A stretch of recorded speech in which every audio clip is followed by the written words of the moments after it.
Сәлем достар, біз бүгін 5-те 7-ші жаттығудың есептерін шығаратын боламыз. 5-те 7-ші жаттығу бірінші есебі.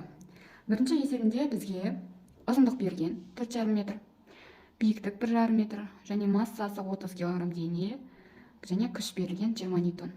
Берілгенін бірінші жазып алайық. L тең 4,5 метр.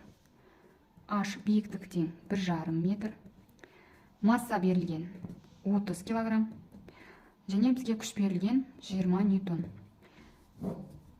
Бізге табу керек ең бірінші пайдалы жұмысты және толық жұмысты, одан кейін пайдалы әсер коэффициентін.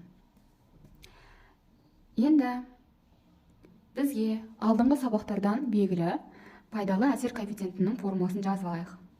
Ол дегеніміз біздің пайдалы жұмысымыздың толық жұмысқа қатынасы және 100%-ға көбейтіндісіне тең.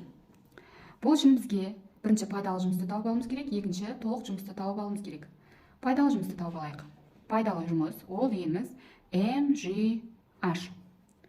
Формуласын жаздық, енді есептеуге көшеміз. Мұндағы біздегі масса 30 кг, бізде g тұрақты еркін түсу үдеуі 10-ға тең, және біздің биіктігіміз 1,5 метр.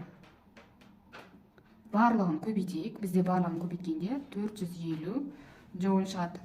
Екінші, толық жұмысты табу үшін ол дегеніміз осы массаны қолданамыз және де екі биіктіктің арасындағы айырымын алатын боламыз.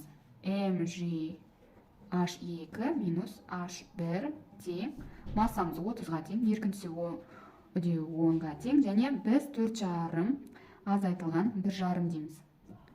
Есептейік. Бізде 4,5-нан 1,5-ды азайтамыз 3, 30-ды 10-ға көбейтеміз, одан кейін 3-ке көбейтеміз, бізде 900 джоуль шығады.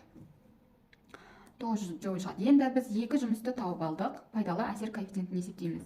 Мына формулаға, жоғарыда көрсетілген формуламызға қоямыз. Бізде пайдалы жұмысымыз 450 ньютонға тең, оны 900-ге бөлеміз және көбейтеміз 100%-ға.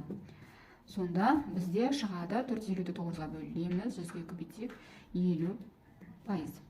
Міне, 5-те 7-ші жаттығудың бірінші есебін шығардық. Жауабы 50%.